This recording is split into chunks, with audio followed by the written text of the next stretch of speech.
So I'm done talking. I want to welcome Anthony Amato, who's going to talk to us tonight in our continuing series on World War I. And this is something I'm really fascinated about, the Russian Revolution of 1917, 100 years ago. So please welcome. Well, thank you very much for coming out this evening. The name of my talk is Russia in 1917, War, Revolution, and Modernity. This evening I want to give you a sense of what the revolution really was in detail, but at the same time touch on some larger themes in the revolution. I believe it's an important event in terms of making modernity. Even though this year the revolution is not being commemorated in Russia, I think it has shaped modern Russia more than anything else, and possibly has shaped the world more than anything else. I know that last line I threw out there is a big claim. I intend to prove that this evening, both in terms of giving you compelling detail, also in terms of speaking to great overarching themes in the human experience and in the experience of the human past. I'd like to thank several people this evening. First of all, I want to thank Professor Joan Gittens. She's the one who prevailed on me to do this evening, and I appreciate her enthusiasm. A lot of the work behind the scenes is to be credited to Professor Gittens. Also to Ms. Marcy Olson. If you saw the flyer, that spot-on flyer, that's her work. She picked out the image with no consultation from me. She picked out the perfect image, put it together in an attractive form, and I hope by the end of this evening you will be able to see the difference between an amateur image person, me, and a professional, her. Also, I want to thank those of you who are here who are in the SMSU History Club. You've kept this series going for 3 years now, 1 more year, and you've made it home free. So keep it going, and I will come back to talk about topics should you choose. I also want to thank the staff at SMSU, both faculty and also support staff at SMSU for enabling this event to take place. And a big thank you to Ms. Paula Namus. She's out of the room right now, but she has been integral to staging a variety of programming at this library that has made it the intellectual center of Marshall. So she deserves a round of applause. This is being recorded, so she'll get to see it later. And also to the Friends of the Library, a great institution that has kept this library vibrant and has made this library a center of the mind in this community. And I also have to thank my teachers, without whom I could not be here. One is in the audience by chance. I'd like him to stand up. He was my first teacher of Russian history. That's Mr. Gerald Sletton. He was at Marshall Senior High School, and the senior high school was on this site. And to be honest, I don't think that I ever would have made it my way to Russian history without him. Now, a couple warnings this evening. These are important warnings. Warnings that there will be descriptions of sexual assault, graphic violence, animal cruelty, and also some really ugly stereotypes. The content will include some coarse language, and it will include some intense emotional scenes, also a little shameless promotion too. And I put those up there just to warn people that this is a real part of the revolution, without which I could not speak to the revolution without getting into its actual detail. That is the Russian Revolution. Now, I put this up there just to say that I keep myself sharp in Russian history by actually writing in other areas and researching in other areas, and that has made me super sharp over the years. And from time to time, I actually go back and take my learning in other projects into a field that I really consider my home field. This is a book that I have out that I'm promoting as well, but that's the shameless promotion part of the warning. Right now, I'll take you back to one of the last great October Revolution parades. It probably was the last decent October Revolution parade before they really came undone in the late 1980s. And to be part of the October Revolution parade, you could not be a bystander. You could not just stand and watch the parade. The police actually literally herded you and made you parade as part of the parade. And this is me actually on the street in 1988 in Leningrad.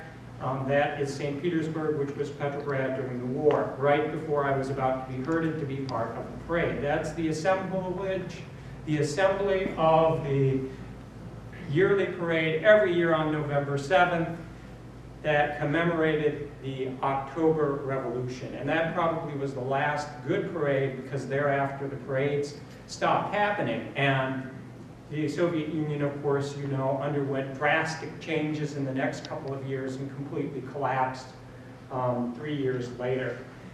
As part of the parade, you actually, at the very end of the parade, got to stand around and watch the other people parade through. And this was the only benefit that I got from going to the parade. No one would go to the parade with me that I knew, because they were into ditching the parade. The parade was something that was forced on people, and by the late 1980s in the Soviet Union, people had figured out how to skip the parade and how not to go to the parade.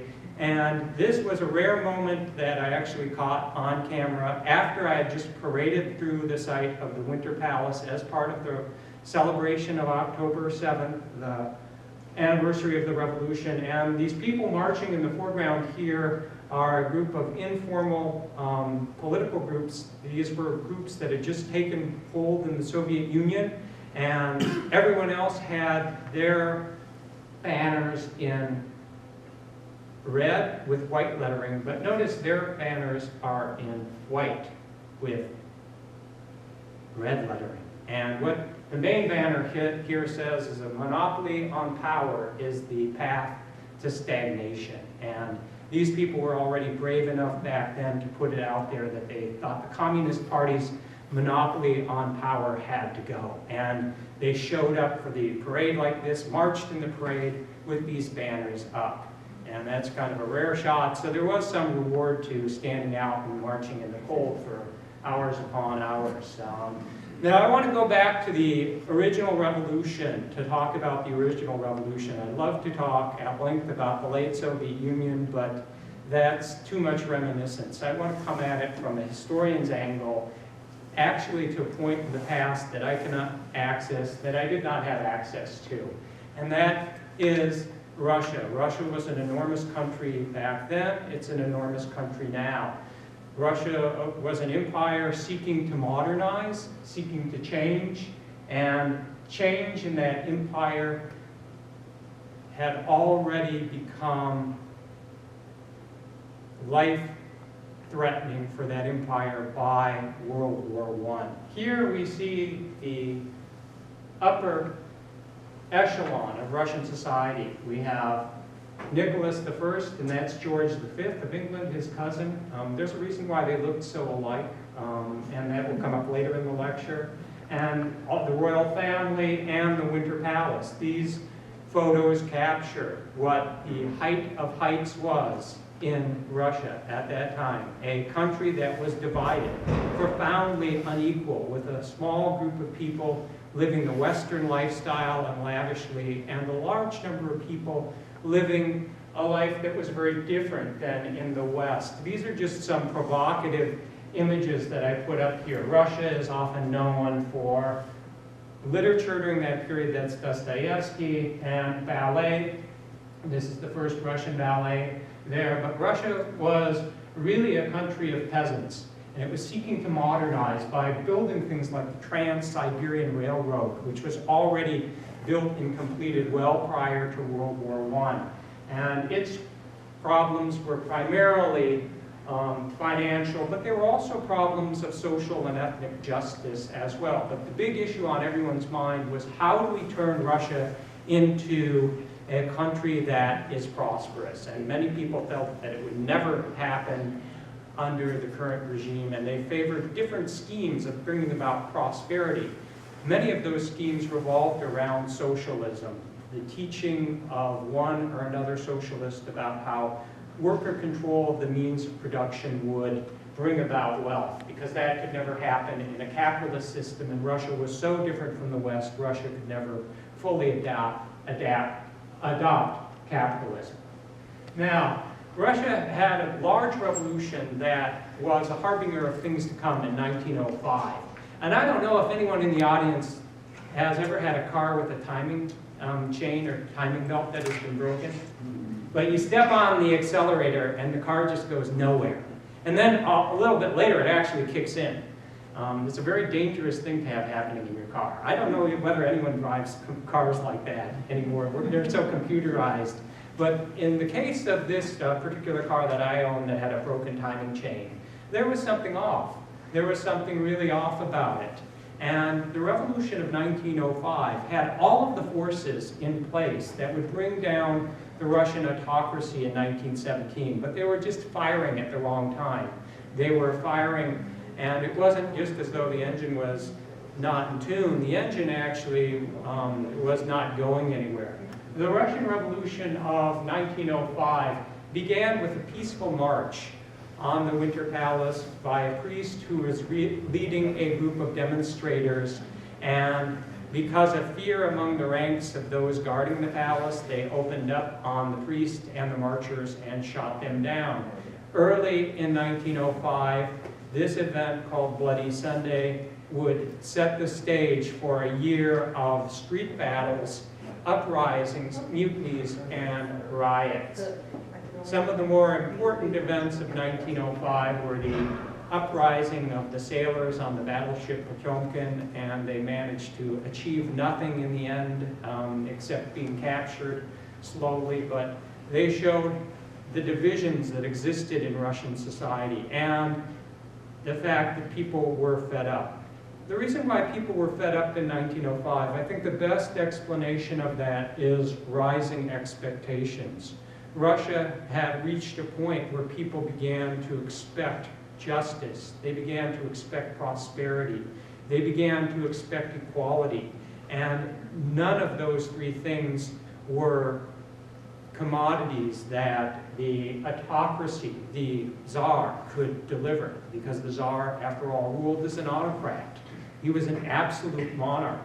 His law was the word, and his word was law. Now, Russia in World War II, many people say, World War I, I'm jumping ahead, 30 years, World War I. Many people say that this actually was the fatal nail that went in Russia's coffin, that Russia could not survive this type of international conflict. This was a conflict Russia, in part, brought on itself. Not the Russian people, but the dominant ideology of the ruling classes that drove them to actually stand up for a small country called Serbia in its showdown with Austria. And when it came down to it, Russia actually had to put men on a front to go to war against Austria, and it could not do so without also having to mobilize against Germany and Turkey. There was no plan B or C. Russia only had one plan, and that was plan A for war, and you totally mobilized along the whole front of Russia, the several thousand-mile front of Russia, with all of your forces facing all surrounding countries. And there was a flurry of telegrams between Nicholas I and Kaiser Wilhelm II of Germany, in which they had more or less agreed, we can smooth this over, we can work this out. However, Russia's mobilization on the 29th ultimately led Germany to declare war on Russia. The war was a spectacular failure for the Russians after a few months, due to largely self-inflicted wounds. The first wound was outlawing the sale of alcohol. The sale and the proceeds of selling vodka had brought a tremendous amount of revenue into state coffers. But when the sale of vodka was completely banned, the government, who was fighting the war, lost that source of revenue, and the peasants took to brewing their own homebrew themselves. And that source of alcoholism probably was not stamped out. A better recruit who was drinking homebrew was probably a worse recruit than one who was actually drinking state monopoly vodka. So that was the first mistake that was made. Russia, however, was spectacular against Austria-Hungary. And there's a lesson to be learned here. like history when it comes in small lessons. Russia was diverse. Austria-Hungary was even more diverse in the ranks of its military. And Austria-Hungary was collapsing in early 1915, simply because its troops could not hold back Russian advances. But on the other front that Russia had, the front against Germany, Russia was faring far worse. So if the war was just Austria-Hungary versus Russia, Russia could have easily pushed Austria-Hungary into a position where Austria-Hungary would have sued for peace. But there was the German card. And because of the fear of the Germans encircling and coming around the back of Russia's troops that had advanced so far into Austria-Hungary, they had crossed the Carpathian Mountains, and there was nothing between them and Vienna, so to speak, or Budapest. And they had crossed the Carpathian Mountains, but a genius general, an old Russian general, simply said, no, at any moment the Germans can actually cut through and even cut us off. So we have to pull back to a position that we can defend. And that general's name was Nikolai Nikolaevich. He was a cousin once removed of the Tsar. He ruled the Russian army largely through his stature. He was 6'6", and tall people do rule others. I've discovered that in life. That's a small lesson about history that we often forget, is how much the personalities and the actual physical person plays a role. So in 1915, Russia embarked on the Great Retreat, and in part because of that Great Retreat, and also because of other forces, darker forces, the Russian Tsar himself, Nicholas II, decided to take direct control of the war effort. Not just the war effort, but he wanted to micromanage every battle. He declared himself supreme commander of the Russian forces, and that was an enormous blunder. People always said that Nicholas II was a little challenged upstairs. That remains yet to be determined. Other people have blamed the fact that an assassin in Japan actually hit him on the head with a sword trying to assassinate him.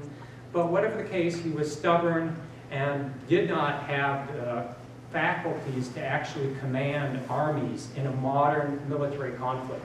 The First World War was the first modern conflict, and how Russia performed in that conflict really reflects Russia's encounter with modernity. And Russia performed very poorly against the modern country it was facing, Germany. So the direct command of the armed forces was an enormous blunder.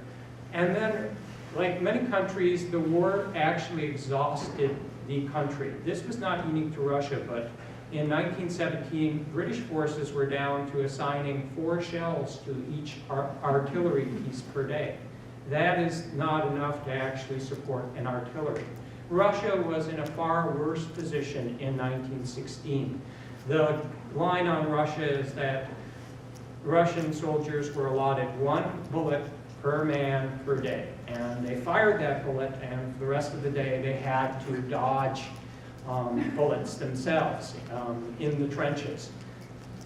A more realistic description is the fact that in 1916 Russia got 1,100 Siberian volunteers, but they only had 800 rifles for those Siberian volunteers. So when you're running out of equipment for volunteers, you're not going to actually be able to sustain a war effort for long. And Russia had always been referred to as a steamroller.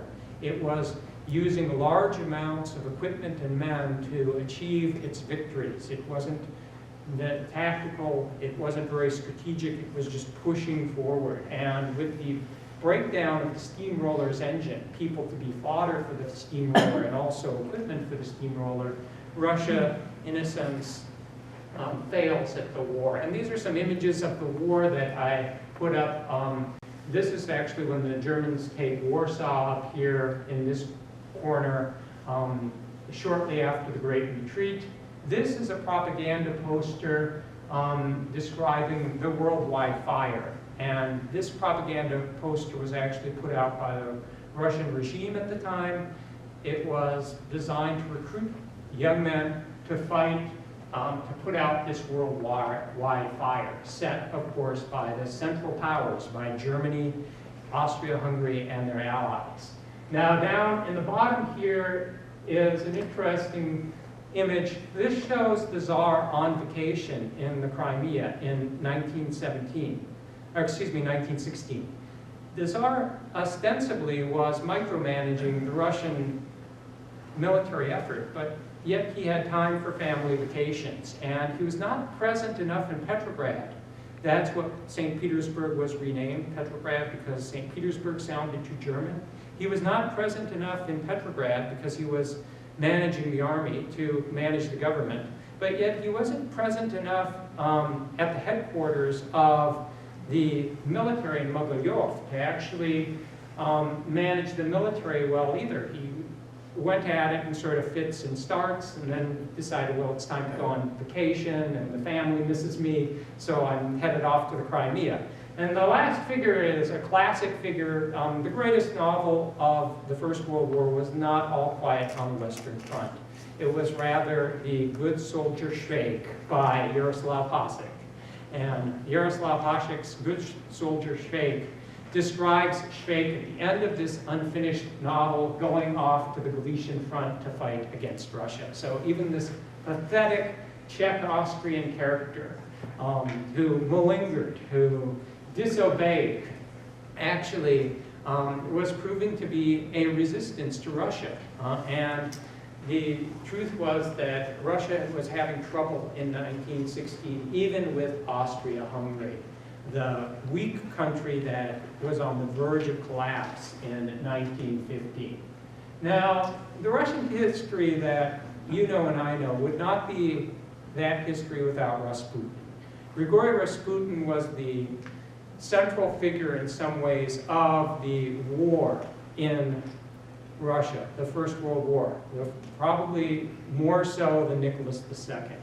Grigori Rasputin was a member of a sect, and that sect believed in whipping themselves. They also believed in redemption through sin, and that became his lifelong motto. To really be saved, he said, you had to sin. And so the more you sin, the more you could be saved. And as a result, he set himself up to give himself whatever license he wanted in life. After a while, he didn't get along with the idea of whipping himself, and he wanted to be close to the action. So he began to wander, and he impersonated a wandering Russian monk. He himself was not affiliated with the Russian Orthodox Church. He came from a sect, but then he impersonated a wandering Russian monk. And wandering Russian monks were people who were able to get all kinds of charity and perks from the population. And he impersonated a wandering holy man. And already in 1905, he had been introduced to Alexandra, the Empress of Russia. And that proved to be disastrous for the royal family. First of all, the royal family, the heir apparent, was a boy who had hemophilia. And that's the reason why I point out the similarity between George V and Nicholas II. If you're not twin brothers, you should not look that similar. And there had been so much inbreeding in Europe's royal houses that recessive genes ran amok. And this heir apparent issue was an issue for Russia. Who would take over after Nicholas II? Would it be one of his uncles? Would it be his brother? Would that boy, the Tsar's son, survive to adulthood? And at that time, they could not just go out and get plasma or proteins to stop the bleeding. Rather, they had to rely on all kinds of cures. And after a while, the Empress turned to Rasputin, this charlatan, wandering holy man, and said, please stop my son's bleeding. And sure enough, every time that Rasputin was called to stop the Tsar's son's bleeding, the bleeding stopped. Now, there are a variety of explanations for this. Some people suggest hypnotism. There are two explanations that I favor. One explanation is common in the medical community.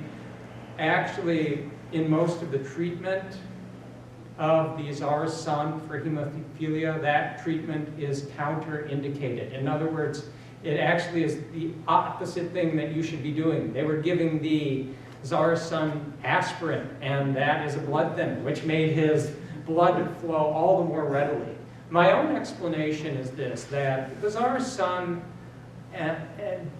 the Tsar's son's bleeding was sort of like a broken watch.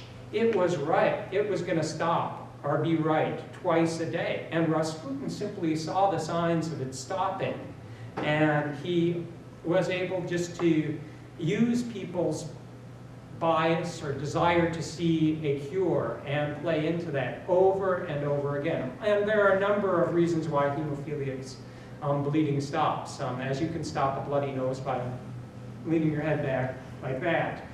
Elevation is a very simple way to stop the bleeding, and apparently through just basic tricks and the desire of the Empress to believe in his powers. Rasputin had the emperor, and he had the emperor's ears. He had Nicholas II's ears. He was talking into both ears. The Rasputin character would have been tolerable if not for his penchant for orgies. He had larger-than-life appetites in all aspects of life. And here he is surrounded by largely women, and that's the way he liked it. And this tabloid aspect of Rasputin's existence and his presence in Petrograd, St. Petersburg, was newsworthy at the time. There was a modern press already in St. Petersburg. Despite all the censorship, stories were published about Rasputin. People produced endless little stories filled with innuendo and coded words about what this holy man was really up to in the royal palace and how he had taken control of the emperor, who is on this side right here, Nicholas II, and Alexandra. And up here it says the Russian imperial house. This was a poster produced by Russians for Russians to discredit the monarchy, to discredit the autocracy, that this sinister figure had them on his lap like dolls. Ultimately, people had to act, and here's one of my graphic images. V. Purushkevich, a right-wing lawmaker, convinced another right-wing figure, Felix Yusupov, to join him in killing Rasputin. So they invited Rasputin in late 1916 to Yusupov's palace. They fed him poisoned cakes. They were laced with cyanide.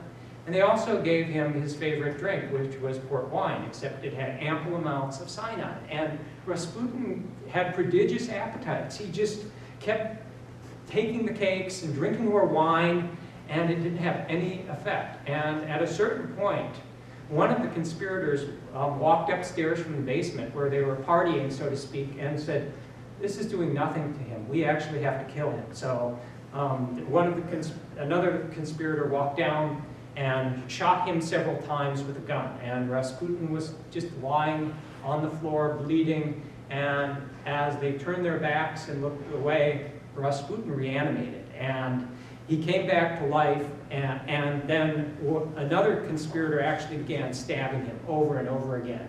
And then they took Rasputin, rolled him up in a carpet, and then shoved him out a chute from the palace into one of the canals of Petrograd. And he was found a little while later, and the coroner determined that he had a cause of death that was drowning because he had water in his lungs. That was cited as the cause of death of Rasputin, and it's actually a picture of Rasputin's corpse. That's the post-mortem picture of Rasputin's corpse.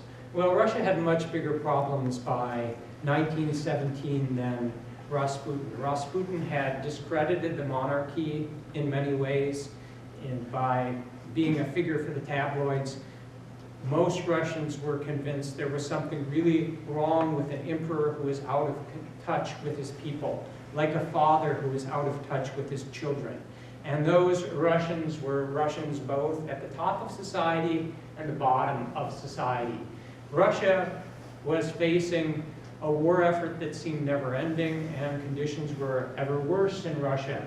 And on International Women's Day, March 8th, 1917. It was still in February according to the old calendar that Russia used. Russia up until 1918 was using the Julian calendar, so I'll refer to things in 1 month, and you have to say, well, give him about a month of leeway because he's switching between calendars. Well, on March 8th, 1917, International Women's Day, a group of women took to the streets of Petrograd and they began to protest. And the actual banners that you see here are from that very day. The women and their protests suddenly swept all of Petrograd, and workers walked off the job.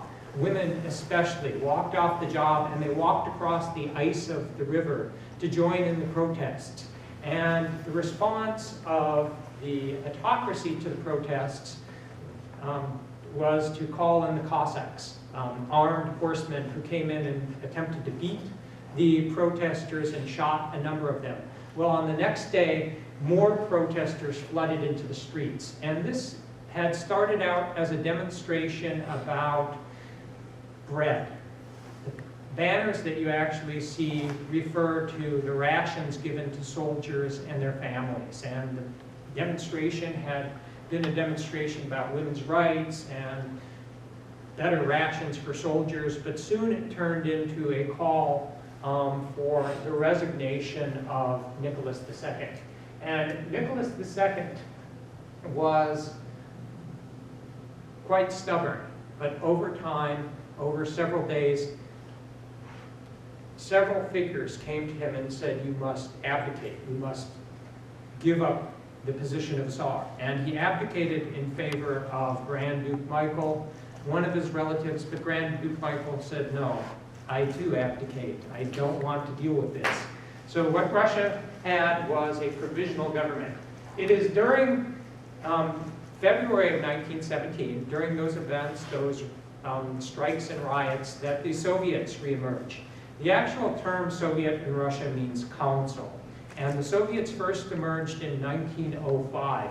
They were workers' councils that were designed to give workers a voice in governing themselves. In 1905, the workers' councils had formed spontaneously, and they lasted until the October Manifesto, when the Tsar promised a constitution. The next year, actually, the Tsar delivered a constitution, and the first article of the constitution was this: all power comes from the emperor, and the source about all power is the emperor.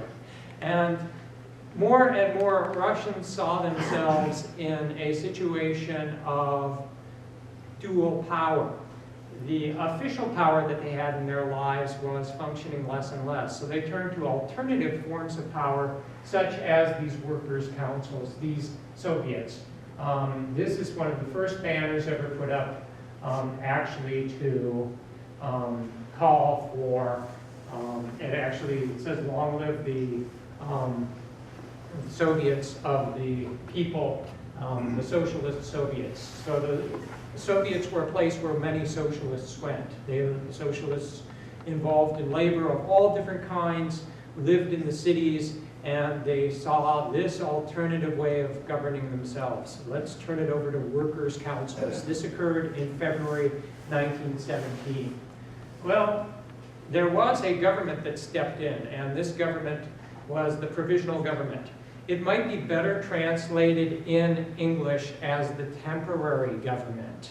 It was only meant to be temporary. It was only meant to last until a constitution could be drawn up and a new Russian form of government could come about. So the temporary government took charge of Russia, but it had to concede some space for the workers' councils to operate. The central figure of the the provisional government was a man named Alexander Kerensky. Kerensky is often called the persuader-in-chief because he managed to persuade people to undertake many things probably that they never should have undertaken, and he himself survived in this provisional government by letting others take the fall, and finally, at the very end of the provisional government, he had graduated to the position of prime minister. of the Provisional Government. And Kerensky said, well, you know, we have to wait until the Constituent Assembly can convene. That's a question that the Constituent Assembly will decide when it meets. Well, people throughout the Russian Empire, non-Russians, workers, peasants, wanted immediate answers. Kerensky made a terrible decision to continue the war. That was his decision, a decision that doomed the Provisional Government, and in effect doomed the Constituent Assembly too, because the Provisional Government was seen as nothing but an ineffective, war-mongering group of elites, and more and more people put their trust in Soviets, or outside of Petrograd, in other forms of local government. Non-Russians essentially seized the opportunity to go out and declare their own independent states. And this Constituent Assembly was overdue, possibly by promising that it would take place and it could take place in the future. There was time to be bought, but that time was not nearly sufficient under the conditions of war. The war continued, and there were huge numbers of people deserting at that point. Soldiers simply threw down their arms and returned not to their villages, but to large cities where they became part and parcel of forces that just show up out of nowhere and demonstrate on the streets. Now, if there's one person during this period who has a clear vision and is a person of action, that is Vladimir Ilyich Lenin. Lenin is the central figure of the Russian Revolution. He is the iconic figure, but he's not just a figurehead, he's actually a person who believes in action. Historians have this question, and the question is, can one person make history? How much does a given person make history? I referred to Nikolai Nikolaevich and his height as determining events in Russia. Lenin and his shrewdness and his dedication actually determine events in Russia far more. Lenin grew up in a household where his older brother became involved in political activities against the Tsar, and Lenin actually, at the age of 17, saw his own older brother executed for his political activities. And at that point, and even prior to that point, Lenin was a revolutionary. Lenin read voraciously. One of the defining characteristics of Lenin late in his life was that he had no time to watch movies. And that's because Lenin was reading and writing. Lenin said that a real revolutionary had no time to watch movies. So even this new technology that was out was not enough to distract him from the main cause, which was revolution. Lenin had managed to emerge as the leader of a group of social democrats, Marxists, called the Bolsheviks. The Bolsheviks believed in a tight, disciplined party, and in part they came to mirror Lenin's thinking about the need for decisive acts and extraordinary discipline. And that differentiated them from socialists who captured much more of the population's imagination, because the socialists who captured the population's imagination often took one act one day, then took a number of days of rest, and then said, let's get together and discuss things and let's try it this way in a week or so. And that's how Lenin was profoundly different than his rivals, is that he had a program and he insisted that those around him be as disciplined.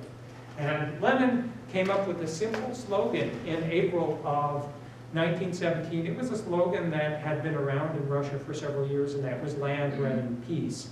The slogan was land for the peasants who had no land, bread for the workers, and peace, of course, for the soldiers and Russia at large. At the beginning, the Bolsheviks rejected Lenin's April theses. They rejected the idea that the party needed discipline and the party needed to take action. But Lenin, over a period of a couple weeks, managed to convince the party that the party needed to be ever more disciplined and ready to take ever greater action as the provisional government collapsed. That was the Bolsheviks' response to the provisional government's decision to continue the war. Lenin at one point is reputed to have said, oh, the worse the better. The worse conditions get, the better it will be for us, so that we can deliver decisive blows to bring down this puppet provisional government, which is nothing but a vestige of the autocracy. It's nothing but a holdover of Tsarist monarchy. The Bolsheviks were in real trouble in July of 1917. They had led a failed set of demonstrations on the streets of Petrograd that had resulted in soldiers loyal to the provisional government massacring the demonstrators. And the Bolsheviks were actually blamed for those failed demonstrations and failed strikes that occurred in July of 1917. But nonetheless, another figure intervenes, and this once again shows how people make history. And this figure was Lavr Kornilov. Lavr Kornilov was a peasant from the far east of Russia who made it up through the ranks of the military, and he was captured by the Austro-Hungarians. And he escaped capture, and once he returned to Russia, he was greeted as a hero. He was sort of like, John McCain, if John McCain had escaped from the North Vietnamese. And he came back and seemed to be a man that represented everything that was right about Russia. He was a plain man from the people. He also was not corrupted by the upper echelons of power. Lavr Kornilov was appointed by Kerensky to the position of Supreme Commander of the Armed Forces in the summer of 1917, after the Bolsheviks' July days uprisings. Lavr Kornilov had a very different plan for what war Russia should be fighting. Lavr Kornilov said, it really is an internal struggle that we're fighting. We're not fighting the Germans, we're fighting Russian traitors. We're fighting Russian slackers. We are fighting German agents who have proliferated among the people of Russia. And so Lavr Kornilov, unbeknownst to Kerensky, took one of Kerensky's requests and turned it into his own ticket. Kerensky had requested that Lavr Kornilov come up to Petrograd to deal with the problem of unrest on the streets. And Kerensky made a fatal request. I know I'm using the word fatal a lot in tonight's talk. Kerensky actually outlives this. It was not Kerensky's life that was in danger, but it was Kerensky, the leader, who put himself in jeopardy dealing with Lavr Kornilov, because Lavr Kornilov said, well, while I'm at it, I might as well just get rid of Kerensky and the provisional government, because though they are not men of principles, they're not military men. So Lavr Kornilov actually gathered support from the British. He had several British Army cars, and he took this enormous detachment of soldiers and armor away from the front, and he headed along the railroads towards Petrograd.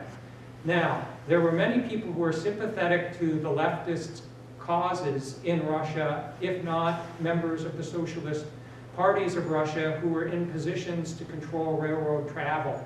And so telegraph operators warned Petrograd of Lavr Kornilov's advance. Also, interestingly enough, a large number of railway cars wound up blocking the main line to Petrograd from the headquarters of the military command. So by the time Lavr Kornilov and his soldiers reached Petrograd to take the city under control, to put the city back in Russia's camp, he only had a few hundred men. They were easily disarmed by soldiers, and they were also disarmed by large numbers of armed members of unions and the Soviets of Petrograd. In preparing a defense for Petrograd, Alexander Kerensky, the head of the provisional government, had actually decided, well, everyone who's been jailed for radical activity should be let out of prison, let out of jail, because we've got to defend our city against this person who's trying to stage a coup d'etat. And with the stakes so high, we need to release every person and get every weapon we can into the hands of the defenders of Petrograd. And the result was a huge number of weapons and men flowed onto the side of the Soviets and the Bolsheviks after Kornilov set off.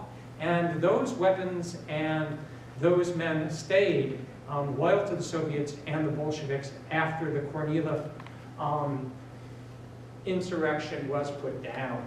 Kornilov himself was arrested, but Kornilov again managed to escape in early 1918. And Kornilov actually led an anti-Bolshevik campaign in the south of Russia. He was a very early participant in the Civil War. He, though, was killed in a house in a shootout. And then later on, when the Bolsheviks actually gained control of the territory, they dug up his body and dismembered it and burned it. Because Kornilov was that hated. Kornilov represented a reactionary force in Russia that the Bolsheviks could not tolerate in 1918. Well, back to 1917, November 7th, 1917, or the old calendar, October 25th, 1917, was almost a non-event. The Provisional Government was failing to maintain order on the streets. The Soviets, the workers' councils, had strengthened after the Kornilov affair. And in concert with a second conference of Soviets in Petrograd, Lenin decided now is the time to seize power. And he put the matter to a vote of the Bolsheviks, and the Bolsheviks voted with him. And on October 25th, early in the morning, the Bolsheviks began to take over intersections, telegraph sites, power plants around Petrograd, and then sailors who were loyal to the Bolsheviks sailed a cruiser ship up the Neva River to the Winter Palace, where the Provisional Government was headquartered, and they fired a shot, and that shot, the shot from the cruiser Aurora, signaled all of the Bolsheviks and their allies that the takeover had begun. And there was a long siege of the Winter Palace, and it really wasn't much of a siege, because at that point Kerensky fled into the suburbs on the grounds that he was trying to find men who could come into the capital city and retake the capital and maintain order. Those who were defending the Winter Palace were military cadets. Some boys who had not even hit puberty yet were cadets.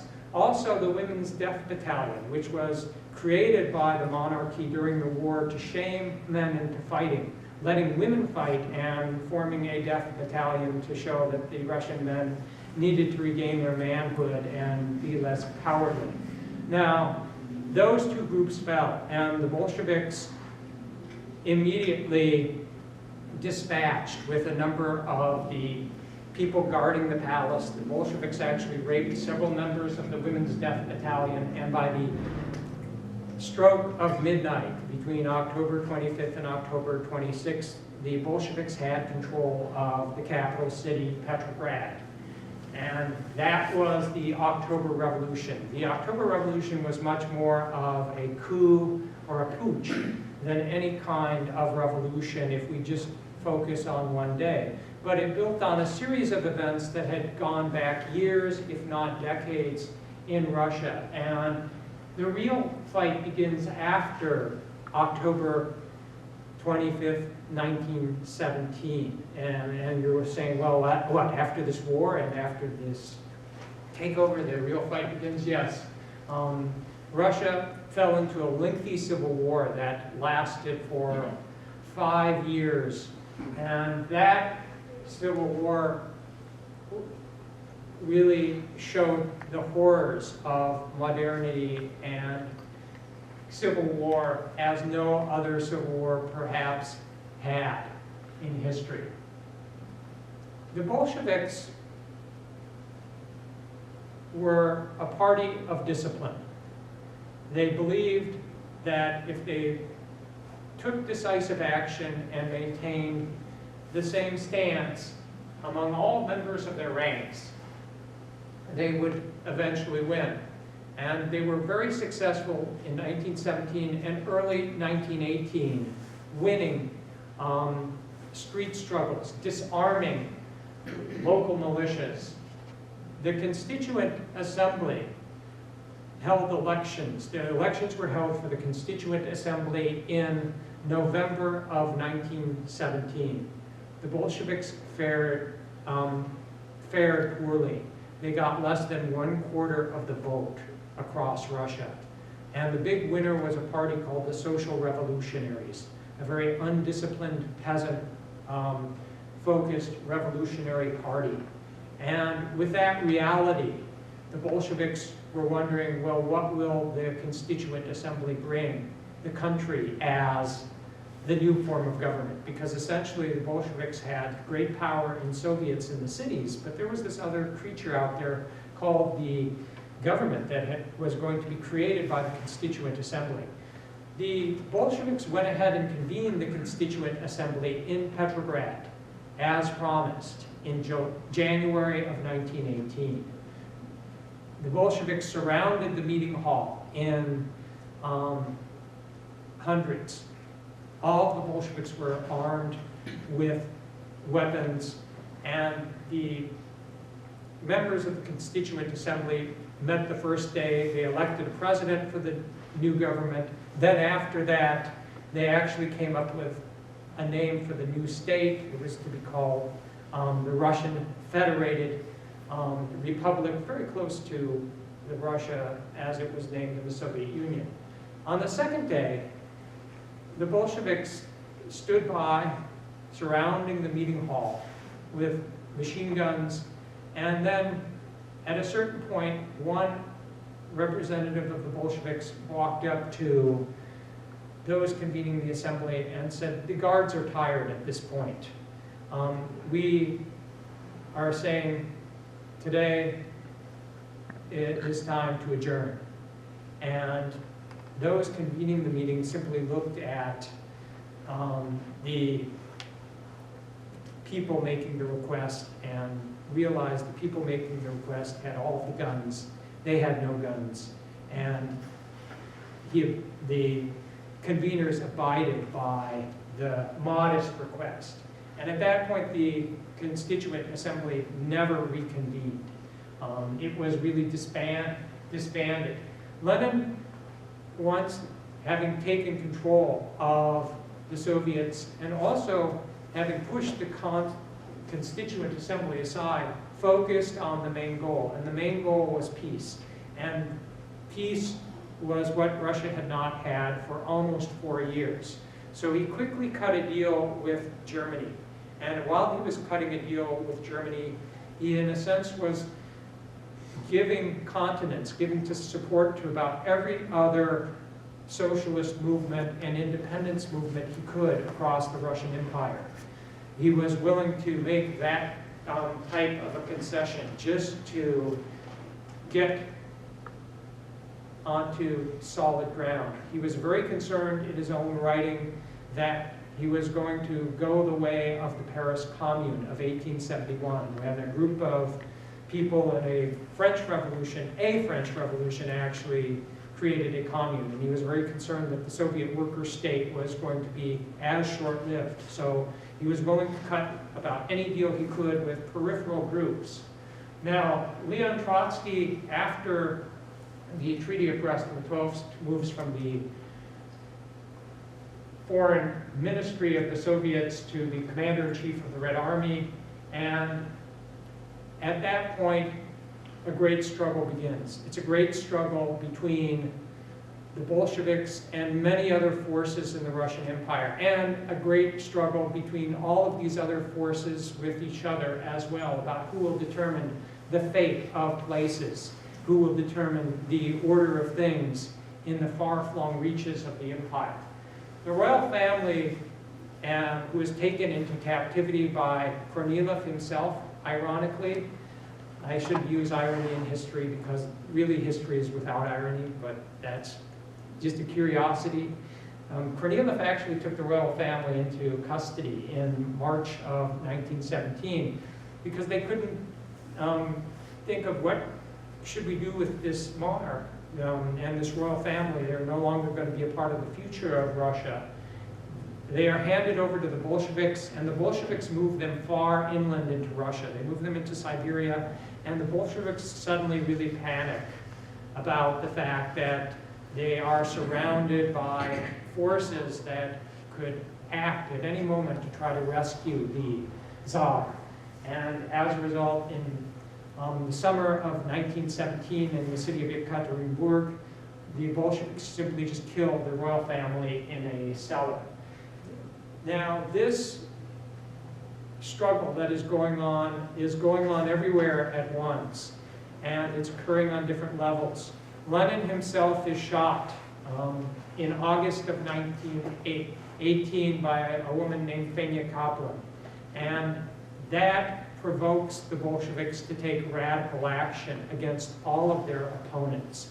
Joseph Stalin at the time says, "Our great teacher has been shot by a scoundrel. We must get all of the scoundrels." And in 1918, the Bolsheviks are looking quite extreme because they are involved in a tit-for-tat, dirty war that is occurring all across European Russia and well into Siberia in the Far East. They are fighting with groups that are collectively called whites, but white is a term that only means people loyal to monarchism, and most of the people fighting with the Bolsheviks are possibly loyal to the Provisional Government or to the idea of the Constituent Assembly.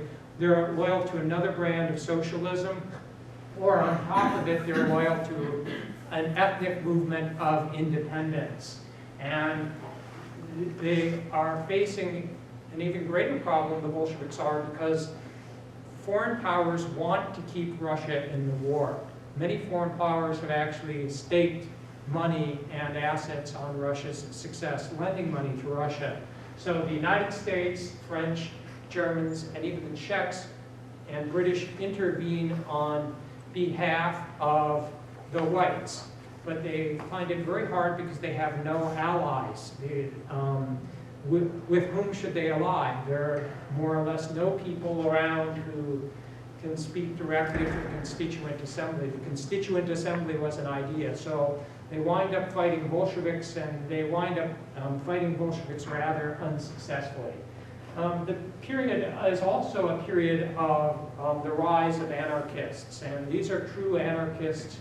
They profess this idea of anarchy, a worker-peasant state without any kind of a real state involved. And the anarchists, interestingly enough, are a threat that simply won't go away. Now, this particular propaganda poster was produced early in 1918 by white elements. And it is a propaganda poster that shows the Bolsheviks essentially killing Russia. The Russian maiden is up there being sacrificed on an international altar to Marx. Now I want to point out a few things about this. First of all, Kerensky appears way over on this side right here. Kerensky was not a Bolshevik. He was a social revolutionary. Also, this is filled with anti-Semitic tropes. For example, this whole staging of this type of gathering seems to be a reference to blood libel, and many of the whites actually were drawn to a slogan, a very simple slogan, which was "Kill the Jews and save Russia." And the whites very early on take to massacring Jewish populations whenever they show up at a village. Now, the Civil War is a slow set of cruel developments. It's cruel because people are starving to death. It's cruel because people are torturing one another. The head of the Bolsheviks' Extraordinary Committee, a man whom Putin admires to this very day, is Felix Dzerzhinsky. And Dzerzhinsky led the Extraordinary Committee, which was assigned to deal with extraordinary situations. It was assigned to deal with traitors, spies, counter-revolutionaries, and the Extraordinary Committee in 1918 found traitors, spies, and counter-revolutionaries everywhere, and it subjected them to some very cruel punishments. Now, the whites, for their part, as I mentioned, become involved in their own kind of killing, and their programs of killing are hardly systematic. They rather are suddenly violent, and they're merciless. Here's one line by a leading white general. Those villages whose population meets troops with arms, our troops with arms, burn down the villages and shoot the adult males without exception. If the hostages are taken in cases of resistance to government troops, shoot the hostages without mercy. And this is another white propaganda poster right here that shows Leon Trotsky right here, again playing to anti-Semitic tropes. And the whites really essentially blow their cause because they talk about a united Russia, but in a sense they are talking about a Russia that is ethno-pure, only for Russian Christians. Now the Bolsheviks, after the attempt on Lenin's life and another successful assassination of a Bolshevik, launched their own set of reprisals, and this could be called the Red Terror. This is called the Red Terror by some in late 1918. And this is a letter from Lenin. It says, "Comrade, the Kulak uprising in your 5 districts must be crushed without pity. You must make examples of these people. Hang publicly so that people see it. At least 100 kulaks, rich bastards, and known bloodsuckers. 2, publish their names. 3, seize all their grain. 4, single out the hostages per my instructions in yesterday's telegram. Do all this so that for miles around people see it, understand it, tremble, and tell themselves that we are killing the bloodthirsty kulaks and that we will continue to do so. Yours, Lenin. P.S. Find tougher people." And then another line is from Martin Latzis. "Do not look in the file of incriminating evidence to see whether or not the accused rose up against the Soviets with arms or words. Ask him instead to which class he belongs. What is his background, his education, his profession? These are the questions that will determine the fate of the accused. That is the meaning and essence of the Red Terror." Martin Latzis was the chief of the Cheka in Ukraine. And as you can see, elements within the Cheka are taking the extraordinary situation as meaning class warfare is permitted, just coarse class warfare. Now, there are a good deal of different justifications for atrocities undertaken during the Civil War. One does show up from Leon Trotsky, where he says, "The severity of the proletarian dictatorship in Russia, let us point out here, was conditioned by no less difficult circumstances than the French Revolution. There was one continuous front on the north and south, in the east and west, beside the Russian White Guard armies of Kolchak and Denikin and others. There are those attacking Soviet Russia simultaneously or in turn.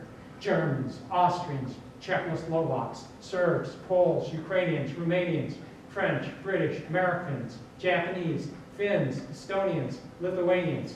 In a country throttled by a blockade and strangled by hunger, there are conspiracies, rising terrorist acts, and destruction of roads and bridges." So Trotsky more or less lays out all of the different forces the Bolsheviks had to deal with during the Civil War. And from the Bolshevik perspective, they seem to be acting in concert, or at least acting in such a way that the Bolsheviks could not catch their breath. Stalin, a man of few words, because Russian was not his native language, might have said it better. And his line was more outcome focused. Terror is the quickest way to a new society. And in a sense, we have to remember the Bolsheviks were not only staging a war. These are bodies excavated from a Chekhov site in Ukraine, but they were building a new society at the same time. So some of these excesses were justified by the need to build a new society. Now, the outcome of the revolution, the revolution really was an outcome of the First World War. The First World War and all of its killing and cruelty continued through the Russian Civil War. The war created the space and conditions under which a new type of state could arise. The Russian state that the Bolsheviks created in 1917 and brought into existence over the Civil War was a state that wasn't just about a redivision of goods and land and equality. It was also about modernity. It was also about a better life. In a sense, the Bolsheviks were the first group of revolutionaries to embrace technology and technology's ability to make life better.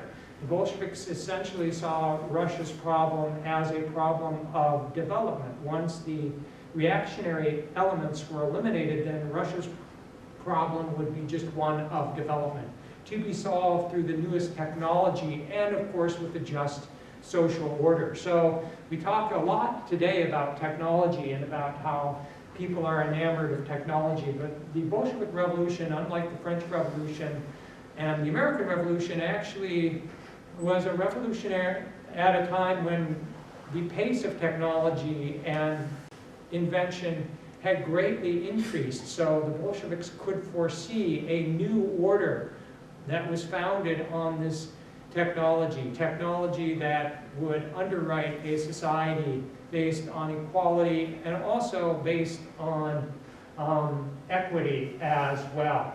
Now, the state that the Bolsheviks envisioned didn't just seek redistribution, it also sought economic advance. And immediately after taking power in 1918, the Bolsheviks embraced all sorts of social experiments. They legalized divorce, they tried their hand at teaching people atheism as well. They saw themselves as really creating a new utopia, and technology, of course, would be part of this utopia. To sum up, in a sense, the Russian Revolution shows how much people can make a difference. Individuals do really drive the course of history in some cases, but it also shows how larger trends can multiply in such a way that there is synergy, and that synergy creates results that are much greater than anyone could expect. Small moments really turn into much bigger moments several years down the road. And I think I've said enough for now about the Bolshevik Revolution, because technically November 7th hasn't come yet. We're past October 25th on the old calendar, but November 7th has not arrived yet. But by the old calendar, we already are past it. So I, at this point, love to take any questions or comments from the audience.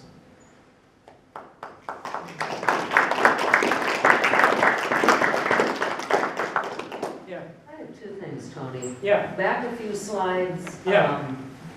The poster, if you will, of the slaying, that one. Yeah. What's the significance of 30 on the back? Yeah. Yeah. Yes. Yeah. What? Yeah, 30 pieces, yes. Okay. Yeah. Oh, okay, I Yeah. get it now, okay. Yeah. Okay. And my other question, and maybe this is Yeah. just too impossible, maybe this Yeah. is an impossible question.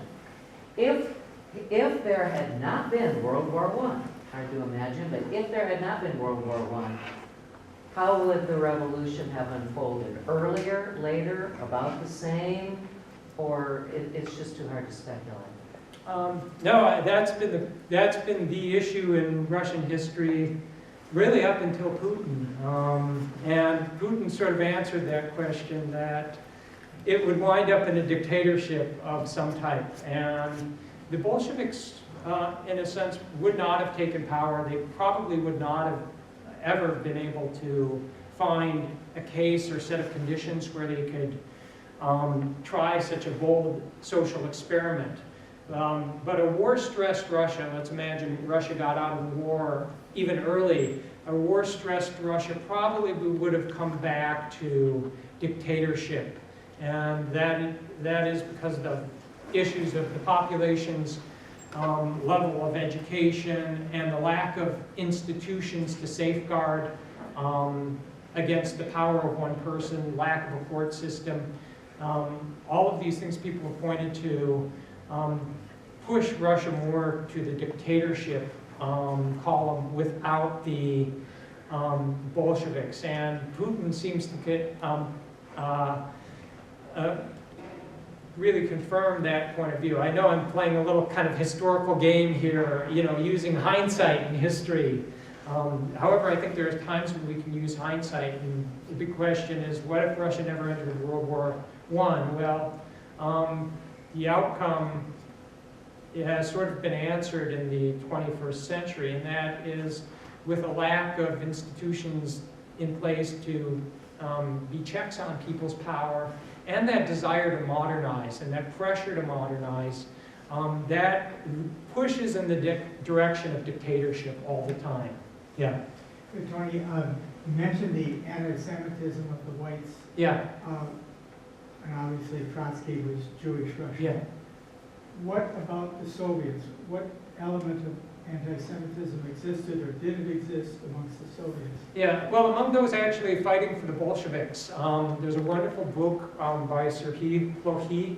It's called Gateway to Europe. It's a great history of Ukraine, and he breaks down the pogroms that took place in Ukraine. And first and foremost, the forces who wanted to create an independent Ukrainian state were responsible for most of the pogroms, these explosions of killings and rapes and looting and mayhem. But the Bolsheviks are high. They're not as high as the white forces that were monarchist or loyal to the Constituent Assembly, but the Bolsheviks are claiming in the teens percentage of pogroms. And the anarchists are really the only group that shows up as super low in terms of pogroms. And I guess there are different ways of looking at these numbers. If you could say, well, how many men were actually under these different forces, maybe that could be a different way of weighing them. But among the Bolsheviks, of course, the Bolsheviks are against anti-Semitism. They are against any form of ethnic hatred. However, many of the people who become involved in their ventures, like the sailors and soldiers who seized the Winter Palace, or the men of the Cheka, these men are first and foremost about war and mayhem. And the Bolsheviks actively try to, of course, get those men out of the ranks, but unfortunately, over the course of the Civil War, they weren't filtering the people who joined their side, and they were giving those who were leading Bolshevik detachments tremendous leeway as to how they conducted themselves in regard to local populations. And the Bolsheviks really came out of some groups that were very anti-Semitic. Railway workers, really anti-Semitic, but also great supporters of the Bolsheviks. And that's something that the Bolsheviks actually spend a good deal of time struggling with, how to sort of remake the mindset of those who are fighting on our side.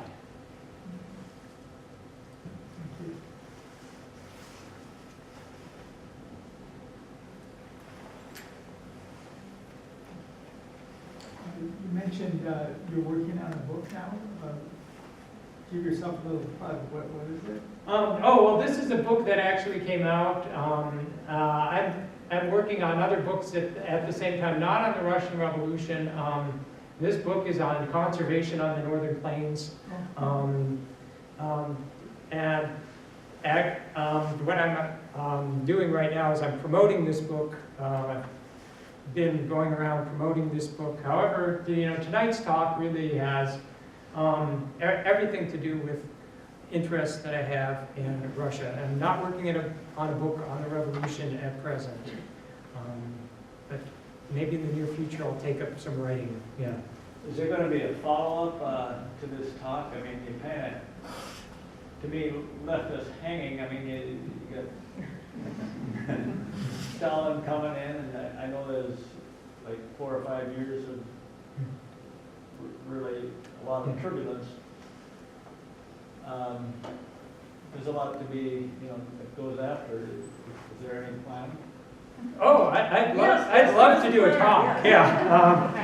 Just came up with the plan right now. Yeah. I'd love to do a talk, but we're not out of the First World War. But we could do anniversary events of the Civil War all the time. And that's the other side to this, is that another debated question is,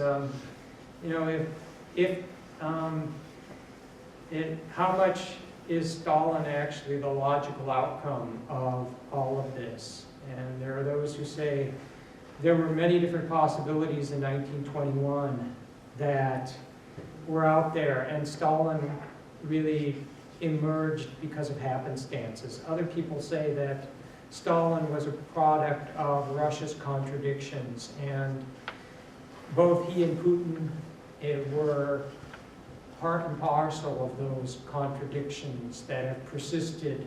And those contradictions Lenin didn't live long enough to work out. And maybe Lenin even couldn't have worked out if he had lived for, he lived to the age of 100, which would have put him living in 1970. And had Lenin lived to the age of 100, he wouldn't have worked those out. But there are a whole set of discussions to carry on about Stalinism and Russia's history thereafter. So I'd be glad to do other talks. And I even wore a suit today, which made it worth the price of admission. Oh, there was no price of admission. So When did Stalin take over? Stalin takes over in 1924, and he is someone best captured by Roosevelt, who said, I thought I was going to meet with this august head of state, and instead I met with a Caucasian bandit. And Stalin really represents a man of intrigue and also action as well. And Stalin's takeover is by no means preordained. Rather, Lenin and many others oppose it. However, Stalin is able to sort of manipulate his way to power, which is another talk for another night. But Stalin is the person who has set the system of Russia as it exists today through his sheer decades of work. And Putin intends to come very close to him because Putin wants also a rule of Russia that will last for decades. But Stalin's system really is the Soviet system, and the Soviet system really more was Stalin's system than Lenin's system, so that could be a whole other talk. So are you kind of equating Putin with Stalin? Well, that's a good point. Yeah, Putin is a much cleverer type of sociopath. And I am engaged in sociopath shaming, by the way. But Putin's a much cleverer type of sociopath, and Putin actually has less resistance to him than Stalin did at the present time. But Putin really, at the beginning, said there was one person that he admired, and that was Felix Dzerzhinsky. Not Lenin, not Stalin, but the head of the secret police founded by the Bolsheviks. And Putin is far more refined than Stalin is. Stalin's a rougher man, but Stalin came from rougher times. So in a sense, both Putin and Stalin represent a drive toward authoritarianism and personal authoritarianism. Lenin always liked the idea that they had a vote. He lost on the first vote, but then he persuaded them over 2 weeks, they took another vote, and his idea went out. That's the way Lenin operated. Lenin actually wanted to keep some voting in place, but really Putin likes to suggest things to people, as Stalin liked to suggest things to people, and those suggestions are given in hints, and those hints are meant to be taken. And so Putin is not Stalin's equal, but probably comes much more from a mode of leadership that resembles Stalin's leadership than Lenin's leadership. Lenin liked the idea of, of simply convincing people over weeks and decisive action. And Lenin actually did not like the idea of really being a cult leader. The cult of Lenin was cooked up by Stalin himself to probably make room for Stalin's own cult in the future. But Lenin actually did not want himself to be the face of the revolution. He thought this would be eventually a worldwide revolution and he would be anonymous, whereas both Stalin and Putin developed cults of personality. And to a certain degree, sycophants are around the leaders, and those leaders, Stalin and Putin encourage the sycophants. So the sycophants are in part responsible for the cults of personality they have, but yet at the same time, both men really haven't done much to put the cults of personality down. I can't, I'm speaking of Stalin as though he's in the present tense, and in a certain way he is not. He's long gone. So how would the Soviet Union have developed differently if it had Lenin lived longer? Yeah, that's an excellent question. Yeah, another great question. A number of people have said that the Soviet Union actually would have developed in such a way it would have been a dictatorship and then gone along the course of South Korea or Taiwan, where it would have evolved into more of a democracy over time, not the dictatorship of one party, and they would have found prosperity in that way. Other people say that there were still violent cataclysms that were inevitable in the Soviet future because of economic conditions. For example, the Soviet Union was trying to export its way to prosperity in the 1920s, exporting agricultural produce, and agricultural produce prices were just completely crashed in the 1920s, and eventually Lenin's effort to rule the Soviet Union would have come to an end in a series of riots like those that had brought down the Provisional Government. And the third take on it, I'll give you just one more take on this, is that there was a great deal of fear of invasion and foreign intrigue throughout Soviet history during the 1920s and 1930s. And those forces and the idea that you had to mobilize against a new enemy might have resulted in Lenin being shoved aside in favor of a new military man dictator.